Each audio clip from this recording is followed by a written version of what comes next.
వచ్చిన ప్రతి ఒక్కరికి ప్రభు అయిన యేసుక్రీస్తు నామమున అందరికీ వందనాలమ్మా. అందరూ బాగున్నారా? చాలా సంతోషం. దేవునికే మహిమ కలుగును గాక. పోయిన వారం మనం ఏం చదువుకున్నాము? పోయిన వారం గుర్తులేదు, మర్చిపోయాము. లోకాన్ని జయించాలంటే మనం ఏం చేయాలి? లోకాన్ని జయించినటువంటి ప్రభు అయిన యేసుక్రీస్తు వారు ఏం చెప్తున్నారు? ఒకటి, నేత్రపు ఆశ, జీవపు డంబపు ఆశ, శరీరపు ఆశ. ఈ ఆశలను గిన మనము కంట్రోల్ చేసుకున్నామంటేనా మనం కూడా లోకాన్ని జయించవచ్చు అని చెప్పి మాటలు చదువుకున్నాం. అందరూ ధైర్యవంతులేనా? ధైర్యం ఉందా అందరికీ? ధైర్యం లేదా? కొన్ని భయం ఉందా? యేసు ప్రభువుని నమ్ముకాలంటే ఫస్ట్ ధైర్యం ఉండాలండి. ధైర్యం లేకుండా ఎవరు యేసు ప్రభువుని నమ్ముకోలేరు. ఫస్ట్ ఎందుకు చెప్తున్నా అంటే, ధైర్యం ఉన్నప్పుడే మనము గట్టిగా నిలబడగలం ఏదన్నా సమస్య వచ్చినప్పుడు. అన్న, మీరు యేసు ప్రభువుని నమ్మకూడదు, బైబిల్ చదవకూడదు అంటే మీరు ఏం చేస్తారు చెప్పండి? ఎందుకు చదువుకోవాలి నువ్వు అంటే మనం ఏం సమాధానం చెప్తాం? అమ్మ ప్రార్థనకే రావద్దమ్మా అంటే ఏం చెప్తాం చెప్పు? మీరు ప్రార్థన చేయకూడదంటే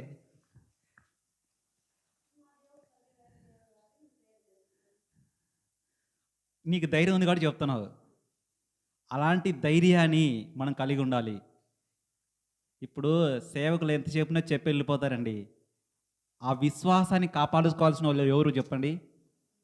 అందరూ విన్న వాళ్ళ వాక్యం మన హృదయంలో ఎంత గట్టిగా బలంగా ఉంటుందో మనం అంత గట్టిగా మాట్లాడగలము, ధైర్యంగా ఉండగలము. మీరు మరి ధైర్యం లేదంటే ఎట్లా చెప్పరి? అందుకే చెప్పింది ఫస్ట్ ప్రశ్న, దేవుని నమ్ముకోవాలంటే ముందు ఏం కావాలా? ధైర్యం కావాలా. ధైర్యం లేదనుకో, ధైర్యం అంటే ఎట్లాంటి ధైర్యం అంటే తిరుగుబాటు చేసే ధైర్యం కాదు, ఎదిరించే ధైర్యం కాదు, కొట్లాడే ధైర్యం కాదు. నీ దేవుని గురించి స్పష్టంగా చెప్పే ధైర్యం. నువ్వు నమ్ముకున్నవే దేవుడు, ఆ దేవుని గురించి స్పష్టంగా చెప్పగలగాలి. నా దేవుడు సజీవుడైన దేవుడు, నా దేవుడు నిత్యుడగు తండ్రి, నన్ను రక్షించాడు. ఇదిగో నేను పూర్వము ఏం చేశాను, ఈ దేవుని నమ్మకకు ముందు నా జీవితం ఇలా ఉన్నది, ఈ దేవుని నమ్ముకున్న తర్వాత నా జీవితం ఇలా అయిందని ధైర్యంగా చెప్పగలిగే స్థితి నీకుంటే అప్పుడు నువ్వు ధైర్యంగా యేసుప్రభుని నమ్ముకోవచ్చు. లేదు, నేను మామూలుగా నమ్ముకుంటాను యేసుప్రభును, నా ఇష్టానుసారంగా నేను ఉంటాను, ప్రార్థనకు పోనంటే భయపడి పోకోకుండా మన పనులు మనం చేసుకుంటున్నాం అనుకో, అలాంటి జీవితం మనకొద్దు. యేసుప్రభుని నమ్ముకున్నామంటే ధైర్యంగా ఉండాలి.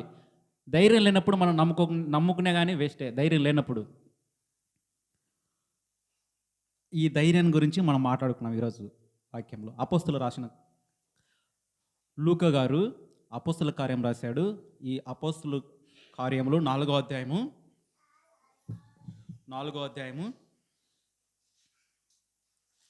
అపోస్తుల కార్యములు 4వ అధ్యాయము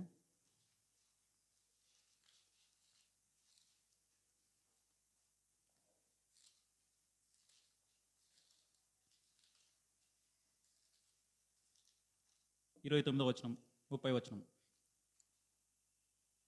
ప్రభువా, ఈ సమయమునందు వారి బెదిరింపులు చూచి రోగులను స్వస్థపరచుటకును నీ పరిశుద్ధ సేవకుడైన యేసు నామము ద్వారా సూచక క్రియలను మహత్కార్యములను చేయుటకును నీ చేచి చాచి ఉండగా నీ దాసులు బహుధైర్యముగా నీ వాక్యమును బోధించినట్లు అనుగ్రహించుము. చిన్న ప్రార్థన చేసుకున్నాము. సర్వోన్నతుడవు, సర్వశక్తిగల దేవుడవు, కృపామయుడా, నీతుడగు తండ్రి, మీ శ్రేష్టమైన నామమునకే కృతజ్ఞతాస్తులు చెల్లించుకుంటున్నాం ప్రభువా. ఈ మధ్యాహ్న సమయం అంత తండ్రి, నీ వాక్యాన్ని ధ్యానించుచుండగా నన్ను మరుగు చేసి చేరి వచ్చిన ప్రతి హృదయానికి తండ్రి నీ మాటలు అందించి నీ మాటలను వర్ధిల్ల చేయమని, ఇదిగో ప్రభువా, ధైర్యంగా బోధించుటకు శక్తిని, ధైర్యంగా ఆ వాక్యాన్ని మా హృదయంలో నిలుపుటకు వినగలిగే చెవులను, గ్రహించే మనస్సును దయచేయమని మా ప్రభు అయిన యేసు నామం బట్టి ప్రార్థిస్తున్నాం తండ్రి, ఆమేన్. చూడండి, మనం చదువుకున్న లేఖన భాగంలో ప్రభువు ఈ సమయమునందు వారి బెదిరింపులు చూసి రోగులను స్వస్థపరచుటకును నీ పరిశుద్ధ సేవకుడైన యేసు నామము ద్వారా సూచక క్రియలను మహత్కరమును చేయుటకును నీ చేచి చాచి ఉండగా నీ దాసులు బహుధైర్యముగా వాక్యమును బోధించినట్లు అనుగ్రహించము. ఈ ప్రార్థన ఎవరు చేశారంటే అపోస్తలుడైన పౌలు గారు, యోహాను గారు చేశారండి. ఎందుకంటే యేసు ప్రభు మనకందరికీ తెలుసు. ఆయన 33.5 సంవత్సరం ఈ లోకంలో జీవించి చనిపోయి పునరుత్థానమైన తర్వాత ఈ లోకం నుంచి వెళ్ళేటప్పుడు తన సేవకులకు చెప్పారు, శిష్యులకు, అయ్యా, నేను వెళ్ళిన తర్వాత మీకు ఈ లోకంలో చాలా శ్రమలు వస్తాయి, నిందలు వస్తాయి, అపనిందలు వస్తాయి, మీరు ఓర్చుకొని ఉండాలి. శ్రమలు అంటే చెప్పండి, మనకు చెప్పండి, శ్రమలు అంటే ఏమనుకుంటాం మనము?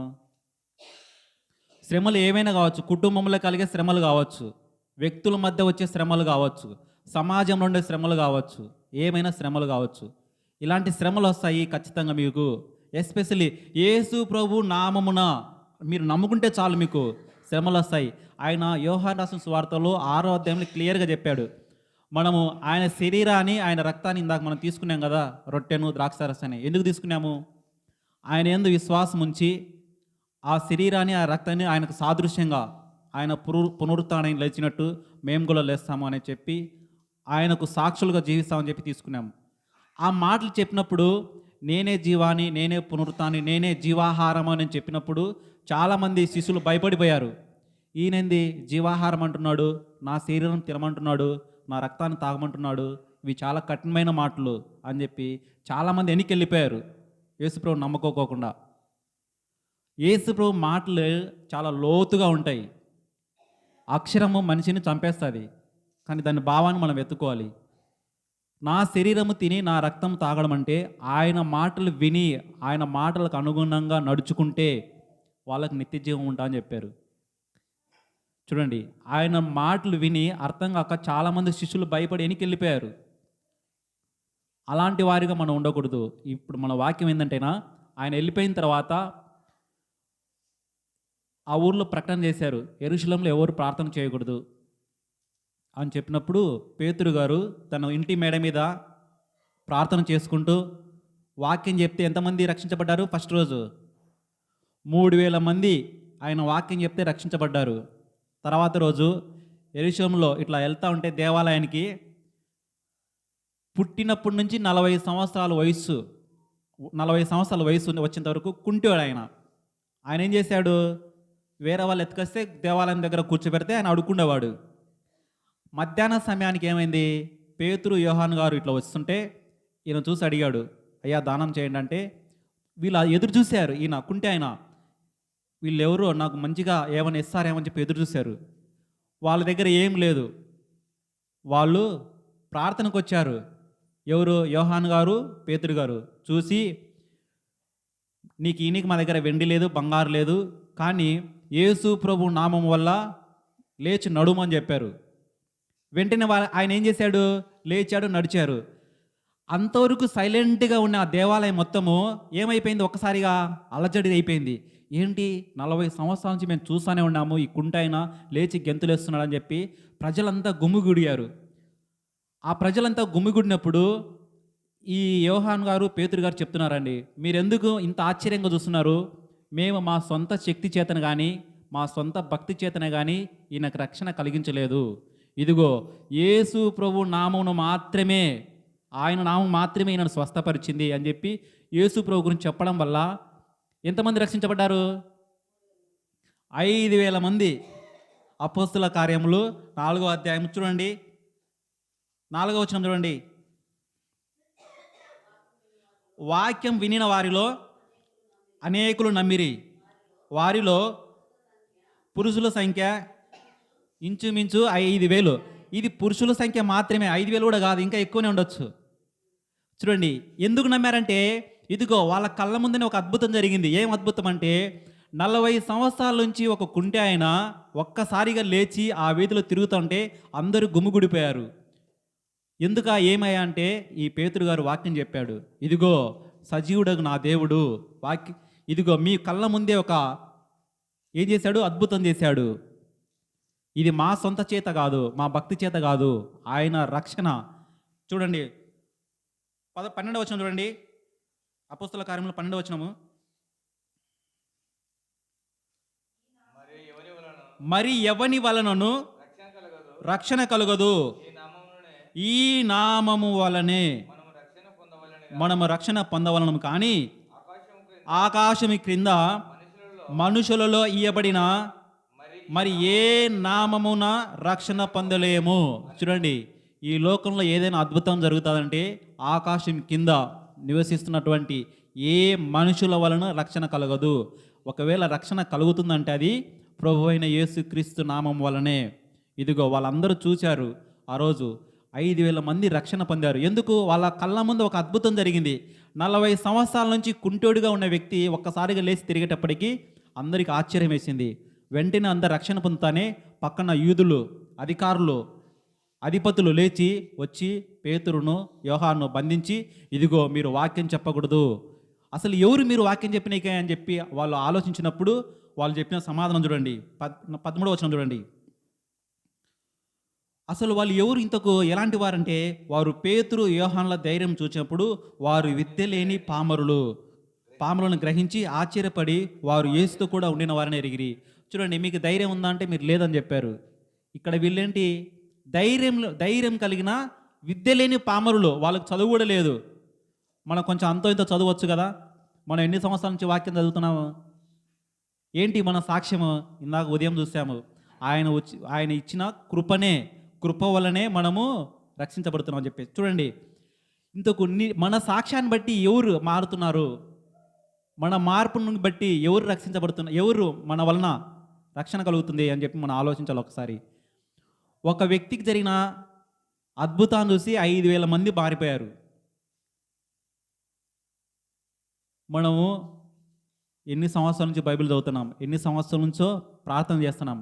రక్షణ అనేది మనం బైబిల్ చదవడమో, వాక్యం చెప్పడమో, పాటలు పాడుతానో, లేదంటే సంఘంలో మంచి పేరు వస్తానో, సంఘాన్ని నడిపిస్తానో రక్షణ రాదు. రక్షణ అనేది ఆయన ఇచ్చేటువంటి ఉచితమైన కృప, ఉచితమైనది. ఏంటంటే మనం బాప్తీసం తీసుకున్న తర్వాత మనం రక్షణలోకి వచ్చాము. రక్షణలోకి వచ్చిన తర్వాత మనం క్రియలు చేయాలి, ఆయన చిత్తం అది. ఇక్కడ ఏం చెప్పాలనుకున్నా అంటే ధైర్యాన్ని. వాళ్ళు మీరు వాక్యం చెప్పకూడదు అన్నప్పుడు వీళ్ళు ఏం చేశారు? ధైర్యంగా బోధించారు. ఎక్కడ? ప్రార్థన చేశారు దేవునికి, ప్రభువా ఇదిగో నువ్వు ఇచ్చినటువంటి ఈ నామము, యేసు నామం వలనే ఇదిగో స్వస్థత కలిగింది, రోగులు బాగుపడుతున్నారు, ఇలాంటి ధైర్యాన్ని మాకు ఈ ప్రభువా అని చెప్పి మనం మొదటగా చదువుకున్న వాక్యంలో చూస్తున్నాం. ఈ ధైర్యాన్ని మాకు ఈ ప్రభువా అని చెప్పి మనం కూడా మన కుటుంబంలో కానీ మనము మధ్యలో సమాజంలో తిరుగుతున్నప్పుడు కానీ చాలా సమస్యలు ఎదురవుతాయి. మీరు గమనించినారు లేదా కానీ మొన్న ఒక వారం కిందట అనంతపురం జిల్లాలో చాలా బాధాకరమైన విషయం. కొరపాడు వ్యాన్ వస్తుంది, వాక్యం చెప్పనీకి వ్యాన్ వస్తుంటే ఒక 30-40 మంది కలిసి వ్యాన్ బాగా ధ్వంసం చేసి దూషించి పంపించేశారు. ఎందుకు అంటే తెలియదు. ఇది ఏంటంటేనా ఇలాంటి శ్రమలు ఇంకా ఎక్కువైతాయి. మీరు గమనిస్తున్నారు లేదు, మనకేం ప్రశాంతంగా ఉన్నాం అనుకుంటున్నాం కానీ రాబోయే కాలాల్లో ఇలాంటివి ఇంకా ఎక్కువైతాయి. నేనేం చెప్పాలనుకుంటున్నానంటేనా, బైబిల్ ఉంటే నీకు ఇప్పుడు బైబిల్ పట్టుకొని తిరగొద్దని చెప్తారు ఎవరైనా. నువ్వు పట్టుకొని తిరిగినావంటే తప్పు, నువ్వు తిరగొద్దని చెప్తారు. ఇప్పుడు బైబిల్ నీ దగ్గర లేకుండా వాక్యం నీ హృదయంలో అంటే ఏమవుతుంది? మీకు సింపుల్గా అర్థమయ్యేది చెప్పాలా? ఇప్పుడు సింపుల్గా సినిమా హాల్కి పోతారండి. సినిమా హాల్కి పోయేటప్పుడు వాటర్ బాటిల్ ఎవరైనా తీసుకుపోతారా లోపలికి? ఏమన్నా స్నాక్స్ తీసుకుపోతారా? తీసుకుపోకూడదు లోపలికి. పొరపాటు నువ్వు తీసుకువెళ్ళేటప్పుడు అక్కడికి వచ్చేప్పుడు ఆపుతారు వాళ్ళు, బయట పెట్టరండి అని. అప్పుడు నువ్వు లోపలికి రావాలంటే ఏం చేయాలా? నేను లేదన్నా తీసుకొని వస్తానని చెప్పినావు అనుకో, వాళ్ళు ఏమంటారు? అవి బయటనే వేసి లోపలికి రావాలంటారు. లేదు అని చెప్పి నువ్వు అక్కడే ఉండి మొత్తం తినేసి లోపలికి వచ్చావు అనుకో, ఏమవుతుంది? నీ కురుకురేలు వాటర్ మన హృదయంలో ఉంటాయి, మన లోపల ఉంటాయి. లోపలికి వచ్చినాక ఏమవుతుంది? నిన్ను ఎవరేం చేయలేరు, నువ్వు లోపలికి తెచ్చుకున్నట్టే కదా లోపలికి. అదే ఒకసారి ఆలోచించండి. ఈ బైబిల్ పట్టుకొని తిరగకూడదని మనకు చెప్పినప్పుడు ఈ వాక్యం మన హృదయంలో అనుకో, బైబిల్ కూడా అవసరం లేదు మనకు. ఎందుకు? మన హృదయంలో ఏముంది? వాక్యం ఉంది. అంత శ్రద్ధగా మనం వాక్యాన్ని వినాలి, అంత శ్రద్ధగా వాక్యాన్ని మన హృదయంలో దాచుకోవాలి. ఇప్పుడు బయట పట్టుకొని తిరగొద్దన్నప్పుడు వాక్యం నీ హృదయంలో ఉన్నప్పుడు బైబిల్ కూడా మనకు చేత పట్టుకొని తిరాల్సిన అవసరం లేదు. ఎందుకంటే వాక్యం మన హృదయంలో ఉంది. అలాంటి ధైర్యాన్ని మనం పొందాలి, వాక్యాన్ని మన హృదయంలోకి అలవాటు చేసుకోవాలి. యేసు ప్రభువు ముందే చెప్పేశాడు, ఇదిగో శ్రమలు వస్తాయి, ఖచ్చితంగా వస్తాయి. ఎక్కడ వస్తాయంటే నీ ఇంట్లోనే వస్తాయి. నువ్వు నమ్ముకున్నావు, నీ భర్తను నమ్ముకోలేదు, నువ్వు నమ్ముకున్నావు, మీ తండ్రిని నమ్ముకోలేదు, మీ పిల్లలు నమ్ముకోలేదు, మీ అత్తమామలు నమ్ముకోలేదు, మీ కోడలు నమ్ముకోలేదు. అయ్యా, వాళ్ళు సూటిపోటు మాటలు మాట్లాడతారు. నిందలు వస్తాయి, ఓర్చుకోవాలి, ధైర్యం కలిగి ఉండాలి. నా కాడి మోయడం అంత సులువైన విషయం కాదు. సిలువను ఎత్తుకొని నడవడము అంత సులువైన విషయం కాదు. యేసుప్రభువును నమ్ముకోవడం అంటే అంత సులువైన విషయం కాదు. మనం అనుకుంటున్నాం ఏదో యేసుప్రభువును నమ్ముకుంటే అద్భుతాలు జరుగుతాయి, యేసుప్రభువును నమ్ముకుంటే నా కుటుంబం చక్కబడుతుందని చెప్పి. చాలా కఠినమైన నిర్ణయం యేసుప్రభువును నమ్ముకోవడం. ధైర్యంగా నిలబడాలి మనం. ఒకవేళ ధైర్యంగా నిలబడితే కష్టాల వెంబడి ఏముంటాయి, మళ్ళీ సుఖం కూడా ఉంటుంది. ఇప్పుడు దావీదు మహారాజు గొల్యాతుని చంపడము సులభమా కష్టమా? ఒక మనిషిగా ఆ మనిషికి కష్టమా సులభమా? చాలా కష్టము. అసలు ఇప్పుడు గొల్యాతుని చంపింది ఎవరంటే ఏం చెప్తాం మనము? దావీదు ఒకడే చంపాడా? దేవుడు దావీదు. అంతకుముందు ఏం చేశాడు? గొల్యాతు సవాల్ విసిరాడు. ఇదిగో మీలో ఎవడైనా కానీ ఉంటే రండి యుద్ధానికి నాతో, ఫస్ట్ నన్ను గెలిచిన తర్వాతనే మేము మీకు దాసోహం అవుతామని చెప్పి. కానీ అంతవరకు ఎవరు ముందుకు రాలేదు. కానీ ఈ దావీదు వయసు ఎంత అంటా చెప్పండి. మనకు ఏడో అధ్యాయం మనం చూసినప్పుడు ఒకసారి చిన్న పిల్లోడు సౌలు గారు చెప్తారు, ఎవరు ఈ చిన్న పిల్లోడు, ఎవరు ఈ యవనస్తుడు, ఇంత ధైర్యంగా మాట్లాడుతున్నాడు, చిన్న వయసులో పోయి చంపేసేచ్చాడు, ఎవరు అని చెప్పి ఆశ్చర్యపడిపోయాడు. కనీసం 16 నుంచి 20 సంవత్సరాల వయసు ఉంటుంది అంతే, యవనుడు. ఎంతకు చిన్నది ధైర్యం అంటే దేవుని మీద ఉన్న ఆయన భక్తి అలాంటిది. కష్టాలు వచ్చాయంటే వచ్చాయి, అంతవరకు కొండలలో తిరిగాడు, గొర్రెలు కాసుకుంటూ ఉన్నాడు, కీర్తనలు పాడుకునేవాడు. దేవుని మీద భయభక్తి ఉంది కాబట్టి అంత ధైర్యంగా గొల్యాతుని ఎదుర్కొన్నాడు. మనం దేవుని యందు విశ్వాసం ఎంత బలంగా ఉంటుందో ఏ సమస్య వచ్చినా కానీ ఆయన చూసుకుంటాడు. తర్వాత నువ్వు ఫస్ట్ నిలబడాలి అంతే. నువ్వు వాడు నిలబడినావంటేనా ఆయన మన వెంటనే ఉంటాడు. చూడండి, ఇలాంటి సందర్భాలు బైబిల్లో చాలా ఉన్నాయి. ఈరోజు ఒక సందర్భం చూద్దాం. దానియేలు గ్రంథము 6వ అధ్యాయము మొదటి నుంచి చూద్దాము.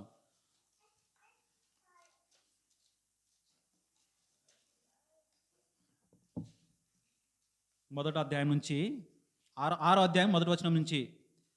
దర్యావేషు ఒక ఆయన కొత్తగా రాజైనాడు. మాదీయుల సామ్రాజ్యానికి కొత్తగా రాజయ్యాడు. ఎవరు? ఆయన పేరు దర్యావేషు ఒక రాజు. ఆయన ఏం చేశాడు? రాజు అయిన తర్వాత ఆయన కింద 120 మంది అధిపతులు పెట్టుకున్నాడు. పెద్ద దేశం, 120 మంది అధిపతులు పెట్టుకొని, అధిపతుల పైన ఎంతమందిని పెట్టుకున్నాడు? మళ్ళీ 3 పెట్టుకున్నాడు. ఇదిగో రాజు కింద 120 మంది అధిపతులు, వాళ్ళ పైన 3 అధిపతులు. ఆ 3లో శ్రేష్టమైన వాడు, ముఖ్యమైన వాడు ఎవరు? దానియేలు గారు. దానియేలుకు మొత్తం లెక్క అప్పచెప్పాలి అంతా. ఇది రూలు. చూడండి 3వ వచనం చూడండి. ఈ దానియేలు అతి శ్రేష్టమైన బుద్ధి గలవాడై ప్రధానులలోనూ అధిపతులలోనూ ప్రఖ్యాతి నొంది ఉండను కనుక రాజ్యమంతటి మీద అతనికి నియమించవాలని రాజు ఉద్దేశించను. మొదటి 2 వచనాలు ఏంటంటైనా 120 మందిని ఎంచుకున్నాడు, వాళ్ళ పైన 3 ఉంచుకున్నాడు, వాళ్ళందరిపైన దానియేలు పెట్టుకున్నాడు. దానియేలు పైన రాజుకి ఏం నమ్మకం అంటే, ఇదిగో మీరందరూ ఎవరికి లెక్క అప్పచెప్పాలంటే దానియేలుకి లెక్క అప్పచెప్పాలి, దానియేలు నాకు చెప్తాడు. ఇది రూల్. ఈ రూల్ అంతా పాస్ చేసేసాడు. రాజ్యం బాగుంది. కానీ ఈ రాజు కింద, దానియేలు కింద ఉన్నటువంటి 3, ఆ 3 కింద ఉన్నటువంటి 120 మంది అధికారులంతా కుట్రపడ్డారు. ఈయనెవరు? ఈయన యూదుడు, మనము మాదీయులము, ఈయనకు మనకు పొత్తేంటి, ఈయన మనకు ఎందుకు అధికారి అని చెప్పి వాళ్ళు కుట్రపడి, ఇదిగో రాజు దగ్గరికి వెళ్ళి, రాజా నువ్వు గొప్ప రాజువయ్యా, నీ రాజ్యం బాగుంది, నువ్వేం చేస్తావంటే ఒక 30 రోజులు ఎవ్వరు ప్రార్థన చేసుకోవద్దు ఈ రాజ్యంలో, నిన్నే కొనియాడాలి, నీకే ముక్కాలి, నిన్నే ఆరాధించాలి అని ఒక రూల్ రాసిచ్చారు. కాగితం పైన రాసి ఈ అధికారుల సంతకాలు పెట్టి రాజు దగ్గరికి తీసుకెళ్లారు. రాజుకు వీళ్ళంతా చెప్పేటప్పుడు ఏమవుతుంది? ఉప్పొంగిపోయి ఏం చేశాడు? ఓకే 30 రోజులు ఎవరు ఈ ఊర్లో ప్రార్థన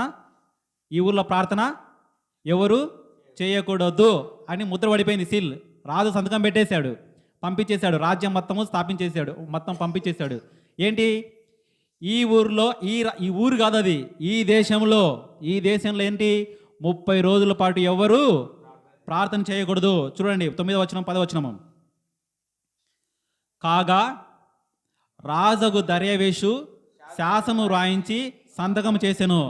ఇట్టి శాసనము సంతకము చేయబడనని దానియేలు తెలుసుకొనిను. చూడండి కింద ఏంటంటేనా ఆ సంతకం చేసింది కదా, ఇదంతా దానియేలుకి తెలియకుండా ఉంటుందా? ఆయన మొత్తం రాజు కింద ఉన్న వ్యక్తి, దానియేలుకు తెలుసు ప్రార్థన చేయకూడదు అనే విషయం దానికి తెలుసు. ఆయన కానీ దానియేలు ఏం చేశాడు చూడండి. నెక్స్ట్, అతడు తన ఇంటికి వెళ్ళి యథాప్రకారముగా అనుదినము 3 మోకాళ్ళుని తన ఇంటి పైగది కిటికీలు యెరూషలేము తట్టునకు తెరవబడి ఉండగా తన దేవునికి ప్రార్థన చేయుచు ఆయనను స్తుతించుచూ వచ్చెను. రాజే ప్రార్థన చేయకూడదని చెప్పి ఒక ఆజ్ఞ ఇస్తే రాజు కింద ఉన్నటువంటి మొదటి అధికారి దానియేలు రాజు మాటను ఎదిరించి ఏం చేశాడు? ప్రార్థన చేశాడు. ఎట్లా చేశాడు?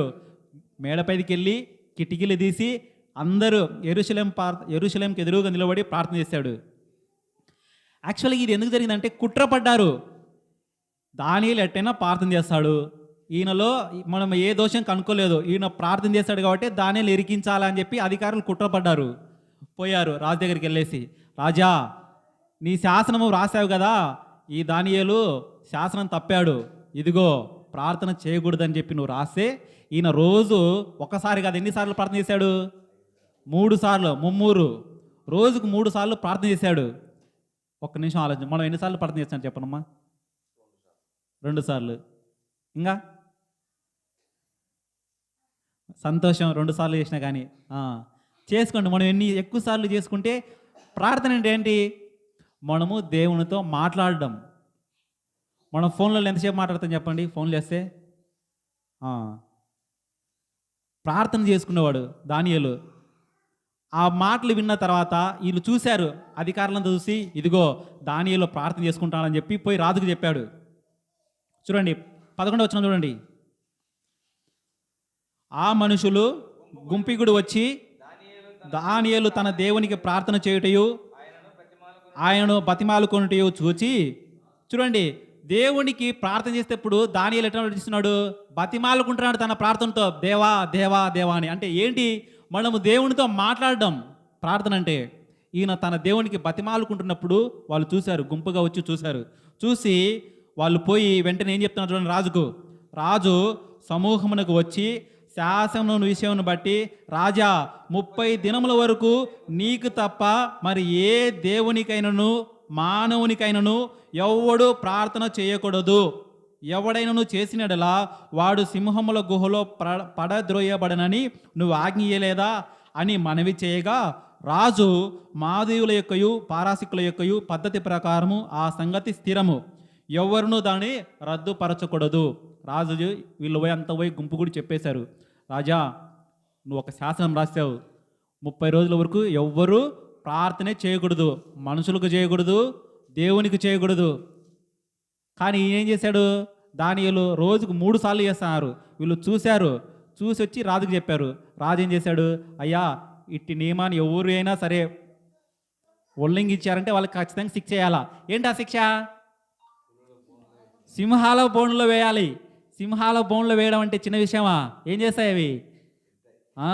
చూడండి 13వ వచనం చూడండి.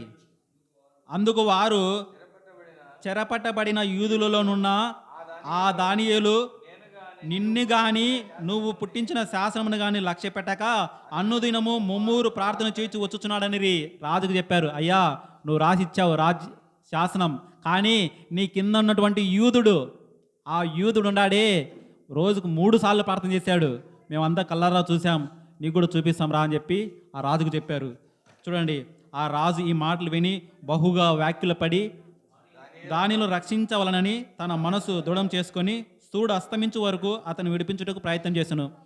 రాజు మంచోడే, రాజుకు అందరూ కావాలి, రాజుకు అందరూ కావాలి. అందులో ఈయన తెలివైన అధికారి ఎవరు? దానియేలు శ్రేష్టమైన అధికారి. ఏ సమస్య వచ్చినా కానీ చాలా క్షుణ్ణంగా కలల భావం చెప్పేవాడు దానియేలు గారు. కానీ రాజుకు ఒక మంచి ఆలోచన వచ్చింది, ఈయన తప్పించాలని చెప్పి సాయంత్రం వరకు ట్రై చేశాడు. కానీ సాక్ష్యాధారాలన్నీ ఎవరికి అనుకూలంగా ఉన్నాయి? కింద అధికారుల దగ్గర ఉన్నాయి. వాళ్ళ సంతకం ఒక్కరే పెట్టలా, రాజు ఒక్కడే కాదు, వీళ్ళు కూడా సంతకాలు పెట్టినారు. ఒకవేళ రాజు ఒక్కడే సంతకం పెట్టించింటే నేనే కదా శాసనం వేసింది కొట్టేయచ్చు. కానీ అధికారులు అందరూ సంతకాలు పెట్టారు. ఏమని? ప్రార్థన ఎవరు చేయకూడదు. చూడండి, ఆ సంగతి విని రాజు చాలా ఇది పడిపోయాడు. రక్షించాలనుకున్నాడు, రక్షించలేకపోయాడు. ఇంకేం చేయాలని అర్థం కాలేదు. చివరికి ఏమైంది? చూడండి 15వ వచనము. ఆ మనుషులు దీన్ని చూచి రాజు సన్నిధికి సందడిగా కూడి వచ్చి, రాజా, రాజు స్థిరపరచిన ఏ శాసనం కానీ తీర్మానం కానీ ఎవడను రద్దుపరచకూడదు. ఇది మాదీయులకును పరదేశీయులకును విధి అని తమరు తెలుసుకునవలను. నువ్వు ఒకవేళ తప్పించాలనుకుంటున్నావేమో రాజా, అది మంచిది కాదు. ఎందుకంటే ఒక్కసారి శాసనం చేసిన తర్వాత రాజు కూడా మార్చలేడు. ఇది మంచిది కాదు మనకని రాజుకు లేనిపోని అన్నీ చెప్పేశారు. చూడండి నెక్స్ట్. అంతటా రాజు ఆజ్ఞేయగా బంట్రోతులను దానియేలును పట్టుకొని పోయి సింహము గుహలో పడివేసిరి. ఇక్కడికి వచ్చి ఆగుదామండి. 30 రోజులు ప్రార్థన చేయకూడదంటే దానియేలు గారు రోజు ప్రార్థన చేశారు. శిక్ష ఏంటంటేనా, సింహాల గుహలో వేయాలి. తీసుకొచ్చారు, సింహాల గుహలో వేశారు. వీళ్ళకి ఇంకా ఆశ ఏంటంటేనా, ఈయన ఏడ తప్పించుకుంటూ వస్తారని చెప్పేసి పెద్ద బండరాయి పెట్టారు. మళ్ళా బయటికి రాకోకుండా దానియేలు గారు గుహకు అడ్డం. బయటికి గుహరాయికి పెద్ద బండ పెట్టిన తర్వాత ఏమైంది? ఒకరోజు చూశారు ఏమైనా జరుగుతుందా, ఏమైనా సందడి అని చెప్పి. కానీ రాత్రి అల్లా గడిచింది. చూడండి ఆ మాటలు చూడండి ఒకసారి. 16వ వచనం నుంచి. అంతటా రాజు ఆజ్ఞేయగా బంట్రోతులు దానిలను పట్టుకొని పోయి సింహము గుహలో పడవేసిరి. పడదోయగా రాజు, నువ్వు అనుదినము తప్పక సేవించుచున్న నీ దేవుడే నిన్ను రక్షించునని దానియేలుతో చెప్పాను. దానియేలుకు రాజుకు అర్థమైపోయింది, నేను నిన్ను రక్షించలేనుగా, నా వల్ల కాదు, వీళ్ళంతా బాగా కుట్రబడినారు. నువ్వు ఎవరికైతే ప్రార్థన చేస్తున్నావో ఆ దేవుడే నిన్ను రక్షిస్తాడు. అమ్మ, మీరు ఎవరికైతే రోజు ప్రార్థన చేస్తున్నారో మీకు ఏ సమస్య అయినా ఆ దేవుడే మిమ్మల్ని రక్షిస్తారు.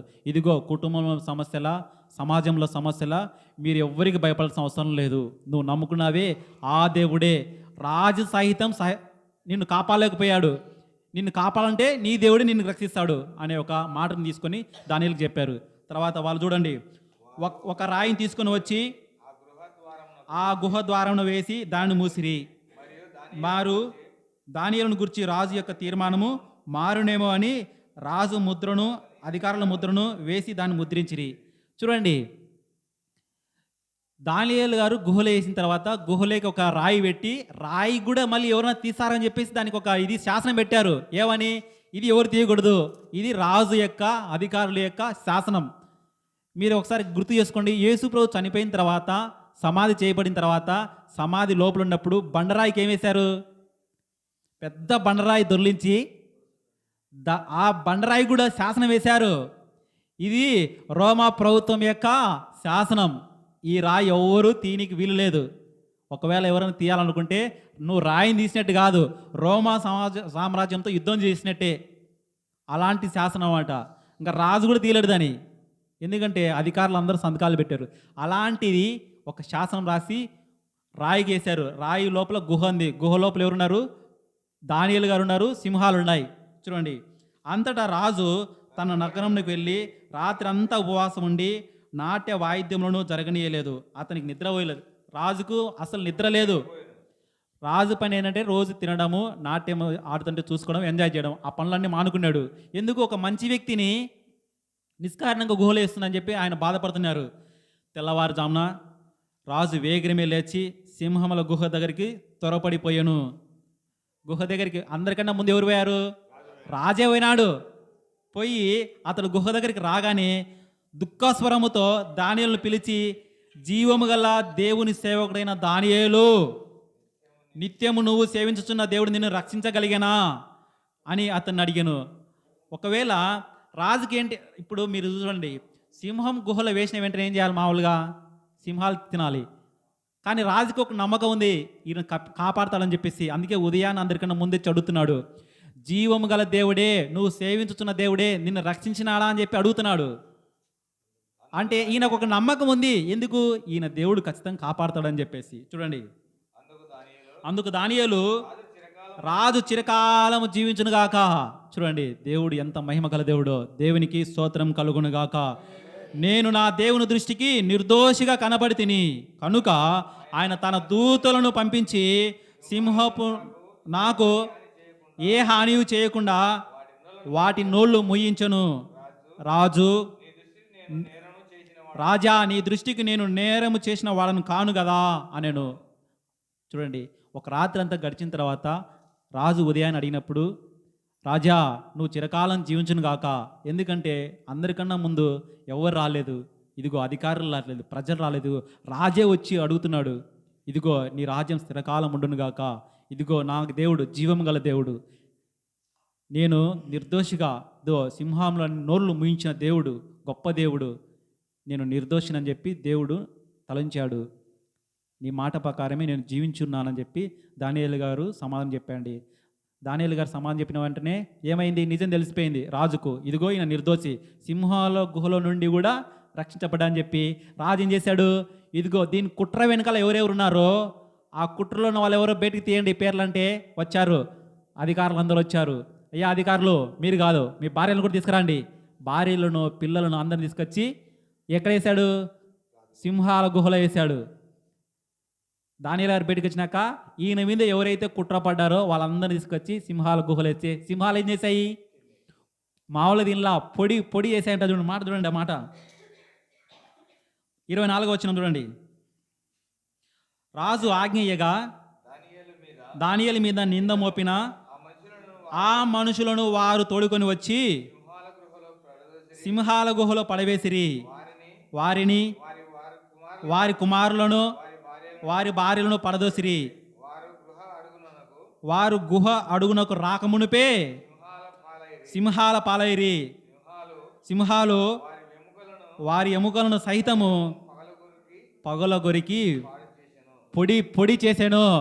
చూడండి, ఒక్క మనుషుడు ముందుంటే ఏం చేశాడు సింహాలు, దేవుడు ఏం చేశాడు, సింహాల నోళ్ళు ముయించాడు. అంతకుముందు ఆయన ఎన్ని అవమానాలు పాలన వచ్చి చెప్పండి దానియేలు గారు. అందరూ వచ్చి ఇదిగో ఒక అధికారినే ఇంత నిందగా మాట్లాడితే నువ్వు ప్రార్థన ఆయన చేసిన నేరం ఏంటి, దానియేలు గారు చేసిన నేరం ఏంటి చెప్పండి. ఫస్ట్ ప్రార్థన చేయడం నేరమా? ఇప్పుడు సమాజంలో మనకు కూడా ఇవే ప్రశ్నలే ముందు చాలా ఎదురవుతాయి. ఆ ధైర్యం మనం కలిగి ఉండాలి. ఇదిగో దానియేలు గారిని ఎట్లా రక్షించాడో ఆ దేవుని మీద మనం అంతా ధైర్యంగా ఉన్నప్పుడు ఆ దేవుడే సమాధానపరుస్తాడు. మనం ధైర్యంగా ఉండడం అంటే మనం ఎదురుకు తిరగమని కాదు, ఎదురు మాట్లాడడం కాదు, ధైర్యంగా నీ దేవుని గురించి చెప్పడం నేర్చుకోవాలి మనం. చూడండి, ఇప్పుడు రాజు మాటలు చూడండి, ఆ రాజే ఏం మాట్లాడుతున్నాడు చూడండి. 26 వచనం చూడండి. నా సమూహంలో నియమించినదేమనగా నా రాజ్యములలోని సకల ప్రభుత్వముల ఉందుండు నివాసులు దానియేలు యొక్క దేవునికి భయపడుచు ఆయన సమూహమున వణుకుచుండవలను. అయ్యా నా రాజ్యంలో ఎవరెవరుతున్నారో అందరూ ఎవరికి వణకాలంట, దానియేలు దేవునికి వణకాలి. ఆయనే జీవము గల దేవుడు, ఆయనే యుగ యుగములు ఉండువాడు, ఆయన రాజ్యం నాశనం కానేరదు, ఆయన ఆధిపత్యము తుదమట్టుకుండును. ఇలాంటి దేవుడు అండి మన దేవుడు. అలాంటి దేవుడు నమ్ముకున్నప్పుడు మనం ఎవ్వరికీ భయపడాల్సిన అవసరమే లేదు. ఒకవేళ నీలా ఆ భయం ఉందేమో, ఇదిగో ఆ భయం మొత్తం ఎవరి మీద వేసుకోవాలి, మనము దేవుని ముందు వేసుకొని, ప్రభువా నా ముందున్న సమస్య ఇది, నువ్వే మాట్లాడు, నువ్వే సమాధానపరచు అంటే ఖచ్చితంగా మన దేవుడు మనకు సమాధానపరుస్తాడు. ఇప్పుడు ఇలాంటి సమస్యలు వచ్చాయని చెప్పి ఎప్పుడు రాశాడు, ఇది చాలా ముందే, యేసు ప్రభు పుట్టక ముందే ఇవన్నీ రాపిచ్చాడు. అయ్యా ఇలాంటి సిచ్యువేషను, భవిష్యత్ కాలంలో మీరు ప్రార్థన చేయకూడదు, భవిష్యత్ కాలంలో మీరు వాక్యం విని కూడా రాకూడదు, భవిష్యత్ కాలంలో మీకు ఇవన్నీ వస్తాయి, కానీ మీరు భయపడద్దు, ఎందుకంటే మీకు తోడుగా నేను ఉంటాను. ఇదిగో దానియేలుకి అలా జరిగింది, నేనే ఉన్నాను, నేనే కాపాడాను, మీకు తోడుంటాను. ఆ సమాధానం మనం వెతుక్కోవాలి. ఇలాంటి ధైర్యాన్ని మనం కలిగి ఉండాలి.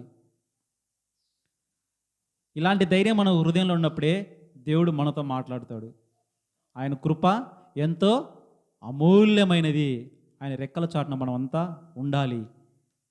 చూడండి, ఆయన రెక్కల చాటున మనం అంతా ఉండాలి. ఇంకా దానియేలుకు 3 స్నేహితులు ఉంటారు. ఎవరోళ్ళు? షద్రక్, మెషకు, అబేద్నెగో. వాళ్ళు ఏం చేశారు? బబులోను రాజ్యంలో ఆయన కూడా మహారాజు. ఎవరు? నెబుకద్నెజరు. మామూలు రాజు కాదు, 120 దేశాలకు అధిపతి. 120 దేశాలకు సువార్త చెప్పడం అంటే తొందరగా చెప్తారు ఎవరైనా? ఒకసారి ఆలోచించండి. 120 దేశాలకు దేవుని గురించి చెప్పడం అంటే అంత సులభంగా చెప్పగలమా? కానీ 5 నిమిషాల్లో చెప్పారు. అది ఎవరికి సాధ్యము? ఆ, ఏం ఏం జరిగిందంటే ఒకసారి మనం ఆలోచించాలి. రాజుకు నెబుకద్నెజరు కూడా ఒక ఆలోచన వచ్చింది. ఇదిగో ఈ రాజ్యంలో, నా రాజ్యంలో ఎవరు దేవుణ్ణి పూజించకూడదు, నా బొమ్మకే అందరూ పూజించాలని ఒక ఆలోచన వచ్చింది. పెద్ద విగ్రహం చేయించాడు నెబుకద్నెజరు, చాటింపు వేయించాడు. ఇదిగో ఎవరైనా కానీ మనుషులు ఈ నా రాజ్యంలో ఉన్న వాళ్ళంతా ఎవరికి ముక్కాలా? నా బొమ్మకు ముక్కాలి అన్నప్పుడు ముగ్గురున్నారే, ఎవరు వాళ్ళు? షడ్రక్, మెషక్, అబేద్నెగో వాళ్ళు ఏం చేశారు? ముక్కలా వాళ్ళని తీసుకొచ్చారు. రాజా, వీళ్ళు ముగ్గురు ఈ బొమ్మకు ముక్కలు అన్నప్పుడు రాజు అడిగాడు, మీరు ఎందుకు ముక్కలేదంటే మేము ముక్కనే ముక్కం. మీరు చంపేస్తానంటే చంపినా కానీ మేము ముక్కం. మిమ్మల్ని అగ్నిగుండంలో వేస్తామంటే అగ్నిగుండంలో వేసినా కానీ ముక్కం అంటే రాజుకు భలే కోపం వచ్చింది. ఇదిగో వెంటనే వీళ్ళను మామూలు అగ్నిగుండం అంటే మనం చూసి ఉంటాం పిల్లల పండుగ రోజు. అందుకు అలాంటి అగ్నిగుండం 5 ఇంతలు రెట్టింపు చేయండి.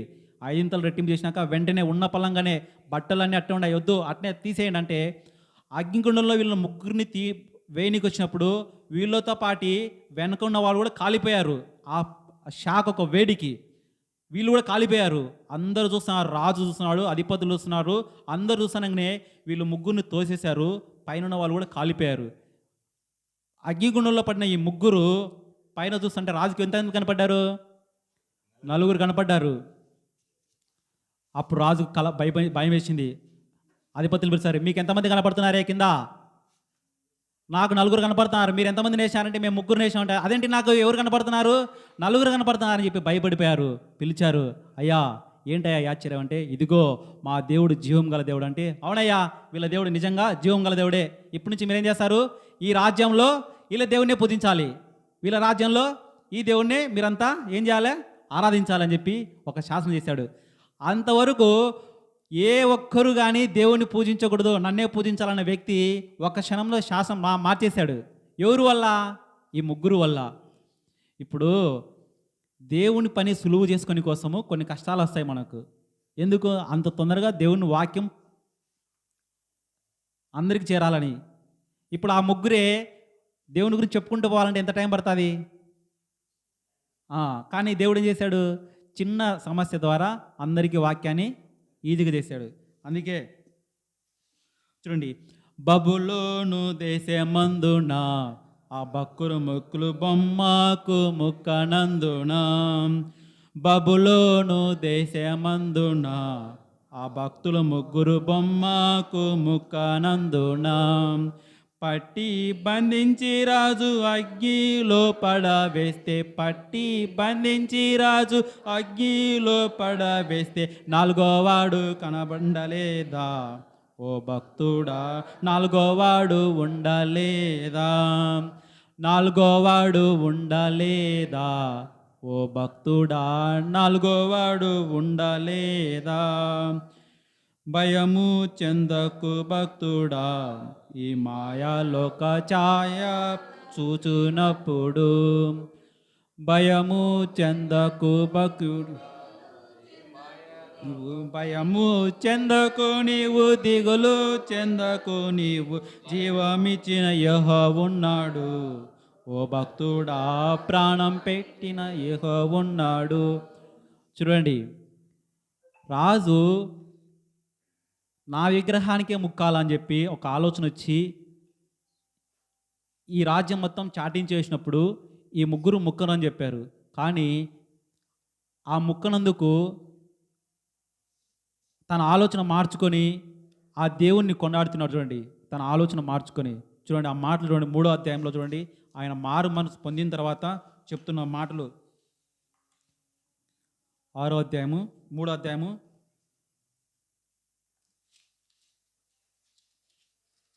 28వ వచనం చూడండి. 28వ వచనం, నెబుకద్నెజరు షడ్రకు మెషకు అబేద్నెగోను వీరి దేవుడు పూజార్హుడు. ఆయన తన దూతను పంపి తన ఆశ్రయించిన దాసులను రక్షించును. వారు తమ దేవునికి గాక మరి ఏ దేవునికి నమస్కరింపకయు ఏ దేవుని సేవింపకయు ఉండుమని తమ దేహములను అప్పగించి రాజు యొక్క ఆజ్ఞను వ్యర్థపరిచిరి. కాగా నేను ఒక శాసనం నియమించుచున్నాను, ఏదనగా ఈ విధంగా రక్షించుటకు సమర్థుడకు దేవుడు కాక మరి ఏ దేవుడను లేడు.